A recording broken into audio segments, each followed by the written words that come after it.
Yo, what's up mga guys? Good day sa inyo at magandang gabi.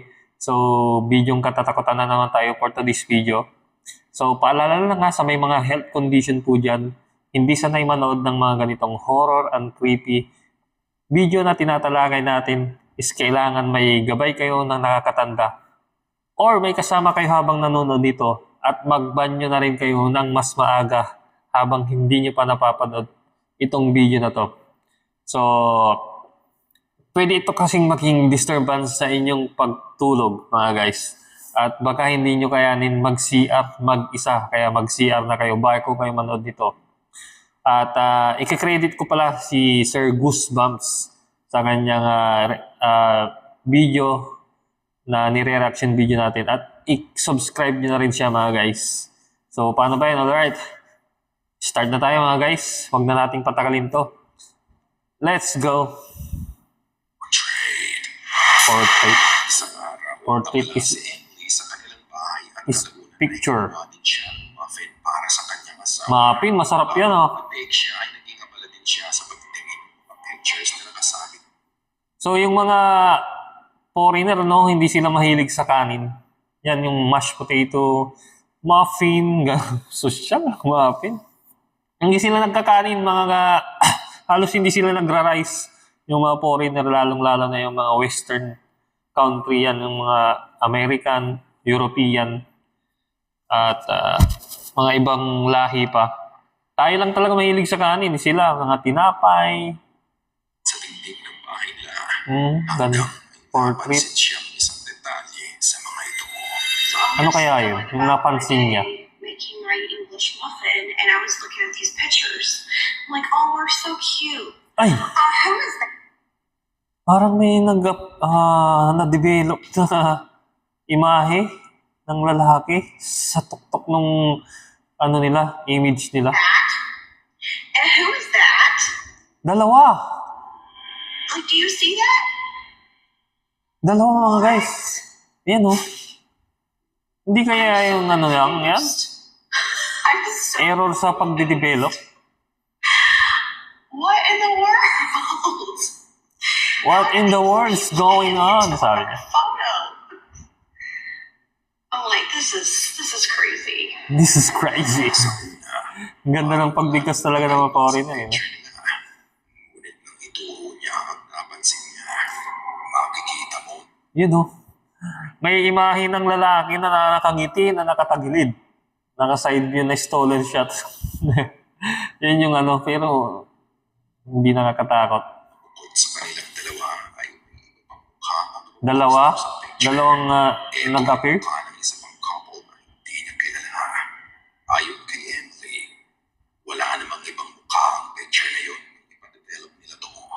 Kaya imposibleng double exposure nga daw ang nangyari. Ngunit ang paliwanag ng iba, maaaring yun ay nanggaling sa frame mismo. Sa frame mismo. So, napatong dun sa nila. Isang thrift store. Ang posibleng nangyari nga daw ay dati Basahan natin. That's an old frame with old glass. So, tama nga. Yung old photo ng old frame na yon is matagal na, di ba? Didikit yung image ng luma, tas nirecycle lang. Tapos yun nag-appear, dumikit tuloy dun sa nila. Nasa pawan, napatungan guys yung picture nilang bago kasi yung ginamit na frame is luma na. Ginamit na nung fast na picture. sa frame na yung Previous photo being is tama yung image transfer sa salamin. ating is creepy. Is there something paranormal going on here kung paano bigla na lang nag-appear ang mukha? Nothing is creepy in that. May ganon. Simpleng image transfer lang. Fire rescue. Isang ka-goosebumps natin ang nag-suggest. So, Facebook uploader naman to mga guys si Saint Salado, suggested by Ariel Bubay. So dito to, malamang sa Pilipinas. Philippines yo. Philippines made. Video na ito na Sunog. sa page ni Saint Salado. Ang asawa niya ay isang bumbero ng Task Force 5. So, Saint Salado, 6.3K followers and 159 following. So, Pilipino to, malamang. Salado eh. 5'9", at tuwing may papatayin silang apoy ay may suot-suot siyang body cam para may document ang mga ginagawa nilang pag-apoy. Hindi pa ako kinikilabutan halos mga guys. Sa video niya, may napansin nga si Ariel at agad niyang ibinahagi ito sa atin.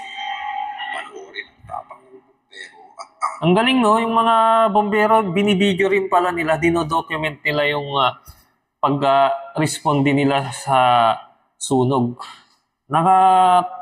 Naka-save sa laptop niya eh. Yung mga activity nilang pag-rescue eh.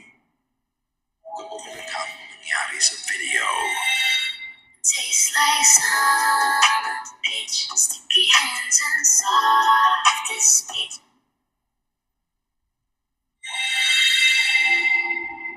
Sige nga, kung anong makikita natin, kung matatakot pa tayo nito.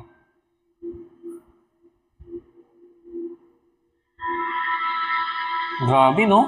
Light materials kasi eh. Oh. Plywood tapos mga kahoy. Eh mabilis kumalat. Ano kayo nakita? Wala pa tayong nakikita din. Nang makarating ang bumbero sa sunog ay mabilis siyang umaksyon para patayin ang sunog. Ngunit pansinin ang pinto ng bahay sa harapan niya. Sa simula ay makikita mong nakasara ito at bigla na lang itong bubukas ng mag-isa. Okay. Makikita mong nasusunod. Hindi yan masyadong nakakatakot. Siguro sa mismong... Bigla na lang din itong nagsara. Wala kang makikita Sa sunog kasi talaga may oxygen yan.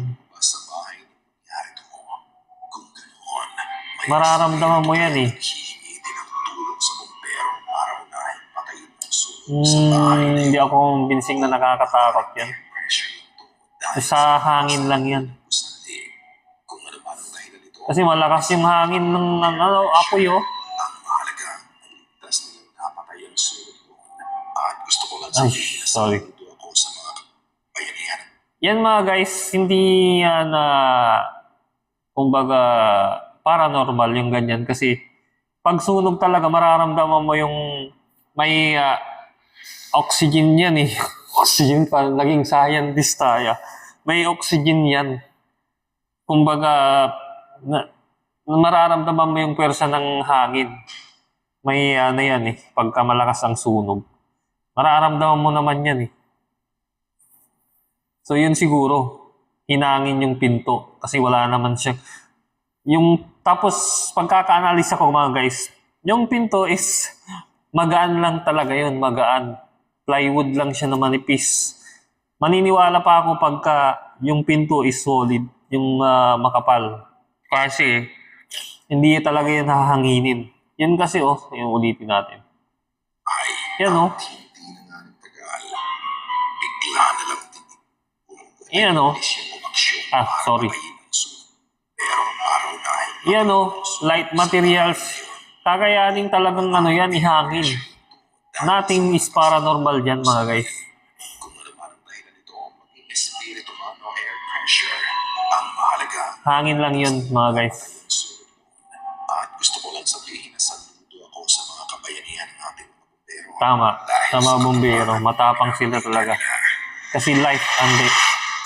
So, yun mga guys, kung may comment kayo o suggestion sa video tinalakay natin na to, or kung gusto nyong magpa-shoutout, or kung bago lang kayo sa aking YouTube channel na to, click nyo lang yung subscribe button at hit nyo na rin yung notification bell para lagi kayo updated sa aking i-upload pang mga upcoming video.